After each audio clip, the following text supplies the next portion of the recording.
2 February 2025 वार रविवार। उद्या वसंत पंचमी आहे। आज गणपती बाप्पांची उपासना करण्यासाठी अतिशय महत्त्वाचा दिवस आहे। आज आहे गणेश जयंती। सगळ्या स्वामी भक्तांना गणेश जयंतीच्या खूप साऱ्या शुभेच्छा। आजच्या व्हिडिओला आपण सुरुवात करूया।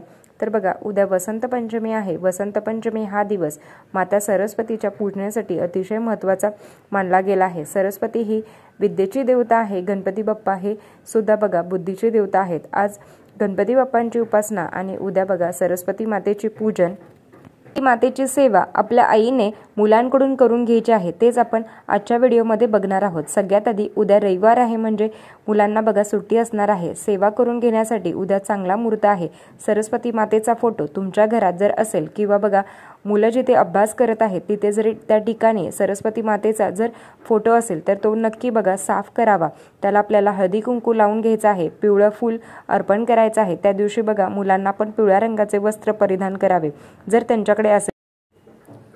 त्यांच्याकडे असेल तर बघा वस्त्र परिधान करावे। आईने सुद्धा बघा पिवळ्या रंगाची साडी परिधान करावी। तर बुद्धी म्हटलं की सगळ्यांनाच हवी असते, विद्यार्थ्यांसाठी नाही तर ती बघा आपल्याला पण हवी असते। आपल्याला पण बघा बुद्धी मिळावी म्हणून सरस्वती मातेची पूजा करायची असते, सेवा करायची असते। आता आईने मुलांकडून कुठल्या सेवा करायच्या आहेत ते आपण बघणार आहोत। तर उद्या सकाळी उठून सरस्वती मातेचा फोटो असेल तर तो स्वच्छ करून घ्यायचा आहे। मूर्ती असेल तर मूर्तीवर बघा कुठलाही आपल्याला मूर्तीवर तुम्हाला सरस्वती बघा मंत्र कुठला पण येत असेल तर मूर्तीवर बघा आपल्याला सेवा करून तुम्ही सेवा करू शकता, अभिषेक करू शकता। तर तुम्ही पाण्याने अभिषेक करा किंवा तुम्ही पंचामृताने करा। जे घरात तुमच्या उपलब्ध आहे त्यांनी तुम्हाला बघा मूर्तीवर अभिषेक करायचा आहे। सरस्वती यंत्र मिळतो या दिवशी बघा त्या सरस्वती यंत्राची पूजा करायची असते। असेल तर तुमच्याकडे तर मुलांजवळ द्या, नसेल तर तुम्ही आवर्जून त्याची स्थापना करावी। याची स्थापना कशी करावी तर बाजारात जवळपासच्या केंद्रात सरस्वती यंत्र तुम्हाला मिळून जाईल।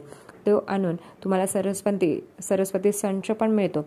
जवळपासच्या केंद्रात असेल तर बघा तिथून तुम्ही घ्या किंवा यंत्र तुम्ही घेतला असेल तरी चालेल। यंत्र घेऊन ते स्वच्छ पाण्याने धुवून 11 वेळा, 21 वेळा, 108 वेळा तुम्ही सरस्वती मातेचा कुठलाही मंत्र तुम्ही जप करू शकता। पाण्याने अभिषेक करू शकता। म्हणजेच काय तर तो यंत्र आहे तो सिद्ध होतं। सिद्ध करून झाल्यावर तो बघा ते आपल्याला स्वच्छ पुसून घ्यायचा आहे। तर त्या दिवशी वसंत पंचमीच्या दिवशी ते देवघरात तुम्हाला स्थापन करायचं आहे, पूजा करायची आहे। तिथे मुलं अभ्यास करतात तिथे तुम्हाला समोर ठेवायचा असतो। तर वसंत पंचमीच्या दिवशी त्याच दिवशी बघा सेवा करता येईल।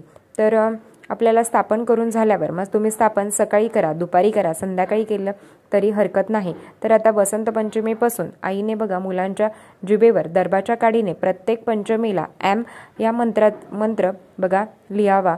तर ते दर्भाच्या काडी मधात बुडवून आपल्याला मुलांच्या जिभेवर एम काढावा। काडी नाही आहे तर मग तुम्ही काय करावं तर सोन्याचे काही पण असेल ना तुमच्याकडे, मग ती कानातले असो, अंगठी असो, काही जरी असेल तर त्याने तुम्हाला काढायचं आहे। सोनंही नसेल तर बघा चांदीच्याने काढावं। काहीतरी असेलच ना तर दर्भाच्या काडीने काढलं तर अतिशय उत्तमच आहे। दर्भाची काडी कुठे मिळेल तर कुठल्याही धार्मिक दुकानात तुम्हाला मिळून जाईल। प्रत्येक पंचमीला हे करायचं असतं। सरस्वती मातेचा एम हा बघा बीज मंत्र आहे। तर एम तुम्ही काढत असताना तर ते बघा मुलांच्या जिभेवर काढताना आईने काढावा। तर आईला मासिक धर्म असेल तर ते वडिलांनी काढलं तरी चालेल, हरकत नाही। पण बघा तुम्हाला ही सेवा करायची आहे तर प्रत्येक पंचमीला ही सेवा करावी। तर मुलं बघा एक पाठी होतात आणि बघा मुलं जेव्हा काहीही पठण करतात ना तेव्हा बघा त्यांच्या लक्षात राहतं असं म्हटलं गेलं आहे। तर ही चांगली सेवा करायला अर्जुन करा। आईने मुलांकडून कुठली सेवा करून घ्यावी ते आपण बघूया। लक्षात घ्या, तुमच्या मुलाला लिहिता वाचता येत असेल तर त्याला आवर्जून बसवायचं आहे आणि बघा विनंती करा की ताई आमचा मुलगा बाहेरगावी शिकायला आहे तर त्यांनी कसं काढावं हा प्रश्न येणारच। त्याच्यासाठी सांगते की त्याचा कोणी जरी मित्र असेल तर त्याला सांगायचं आहे की माझ्या जिभेवर एम काढ म्हणून। मैत्रीण असेल तर तिला सांगायचं आहे की माझ्या जिभेवर बघ एम काढ म्हणून। असं तुम्ही करू शकता। प्रत्येक पंचमीला आईने मुलांच्या जिभेवर एम काढायचा आहे। आवर्जून तुम्हाला बघा ही सेवा करायची आहे। हे झाल्यावर जे काही बघा सेवा आहे तर मुलं लहान आहेत, वाचता येत नाही तर तुम्ही बघा ही सगळी सेवा मंत्र जाप करा आणि मुलांना तिथे बसवा. मुलं जर बघा स्वतः करणार असेल तर अतिशय उत्तमच आहे. ही सेवा कोणी करू शकतो. अगदी बघा मी करू शकते, डिग्री डिप्लोमा करत आहे तर ते पण विद्यार्थी करू शकतात. बुद्धिप्राप्तीसाठी बुद्धी सगळ्यांना हवी आहे तर कुठल्याच एजपर्यंत नाही आहे. जोपर्यंत बघा म्हातारी होईपर्यंत आपण काही ना काही शिकत असतो. ताई माझी मुलगी 6 महिन्याची आहे, तिला बघा जीभ बाहेर काढता येते का, बघा तिला जीभ बाहेर काढता येते का. जोपर्यंत बघा ती जीभ बाहेर काढत नाही किंवा आपण त्याला बोलतो की जीभ बाहेर काढ तर ते काढत नाही तर असे कुठलेही बघा असे आपल्याला कुठलेही प्रयोग आपण करू शकत नाहीत. कारण लहान मुलं आहेत तर बघा त्यांना सोन्याची काडी किंवा दर्भाची काडीने त्यांना त्रास होईल असे कुठलेही बघा आपल्याला प्रयोग करायचे नाहीत. कुठलीही सेवा करत असताना मुलांना त्रास होणार नाही याची आपल्याला काळजी घ्यायची आहे. कुठलाही उपाय सेवा करत असताना आपल्यामुळे बघा दुसऱ्यांना त्रास होणार नाही तर त्या उपायाचे काहीही बघा फळ मिळत नाही. तर चांगला असो किंवा वाईट असो, वाईट उपाय कोणीही करत नाही. कोणाचं वाईट व्हावं म्हणून बघा कोणीही करत नाही. असं जर कोण करणार असेल तर त्याचा भयंकर त्रास आपल्याला भोगावा लागतो. तर तुम्हाला सेवा सांगते ते तुम्हाला मुलांकडून आवर्जून करून घ्यायचे आहे.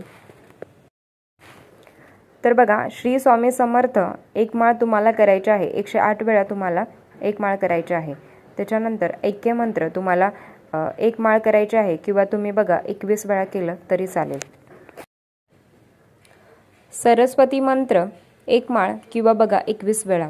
तर हे तुम्हाला सगळे मंत्र नित्यसेवेच्या पुस्तकात आहेत. गायत्री मंत्र एक माळ किंवा 21 वेळा, सूर्य मंत्र 21 वेळा, गणपती अथर्वशीर्ष 11 वेळा किंवा तुम्हाला 1 वेळा बघा बोलायचं आहे किंवा बघा गणपती अथर्वशीर्ष तुम्हाला 11 वेळा किंवा 1 वेळा तुम्ही बोलू शकता. तर हे तुम्हाला बघा गणपती अथर्वशीर्ष 11 वेळा म्हणायचंच आहे. प्रज्ञाविवर्धन स्तोत्र 1 वेळा किंवा तुम्हाला 11 वेळा. तर जेवढं सांगितले आहेत मंत्र तर तुम्हाला तेवढे करायचेच आहेत. कारण बघा याच दिवसापासून आपल्याला सुरुवात करायची असते. जर महिन्याला फक्त बघा दर्भाच्या काडीने काढायचा असतो. एखादा बघा चांगल्या मुहूर्तावर सेवा करतो तेव्हा सगळी सेवा करायची असते. सगळी सेवा ही बघा महिलांनी आपल्या मुलांकडून करून घ्या. नक्कीच चांगला अनुभव येईल. जिथे लक्ष्मी आहे तिथे सरस्वती नाही आहे. जिथे सरस्वती आहे तिथे माता लक्ष्मीला यावंच लागतं. जो व्यक्तीकडे सरस्वती मातेची कृपा आहे, ज्या व्यक्ती हुशार आहे तो व्यक्ती बघा जगात काहीही करू शकतो. चांगले कामाने बघा तो पैसा कमवतो. भरमसाठ हुशार व्यक्ती असतो, त्याच्याकडे आध्यात्मिक, मानसिक, शारीरिक सगळं काही नॉलेज असतं. त्याच्याकडे बघा एवढा पैसा असतो. म्हणून प्रत्येक आईला वाटत असतं की माझं जे झालेलं आहे ते माझ्या मुलीचं करायचं नाही आहे. म्हणून त्यांना बघा वारंवार अभ्यासाचे महत्त्व सांगा. जगात एकच पर्याय आहे अभ्यास करणं, याच्यावर कुठलाच पर्याय नाही आहे अभ्यास करणं. म्हणून त्यांना बघा जाणीव करून द्या. आध्यात्मिकमध्ये जी काही सेवा सांगितलेली आहे ते मुलांकडून करून घ्या. ते पण बघा ते सुद्धा आपलं प्रथम कर्तव्य आहे. तर या पद्धतीने बघा मुलांकडून आपल्याला सेवा करून घ्यायची आहे. मासिक धर्म असेल तर तुम्ही वडिलांना सांगा. सुतक विटळ असेल तर आपल्याला बघा सेवा करता येणार नाही तर तुम्ही सेवा श्रवण करू शकता. तर आजचा व्हिडिओ इथेच थांबवते. आवडला असेल तर लाईक, शेअर, सबस्क्राईब. धन्यवाद. श्री स्वामी समर्थ.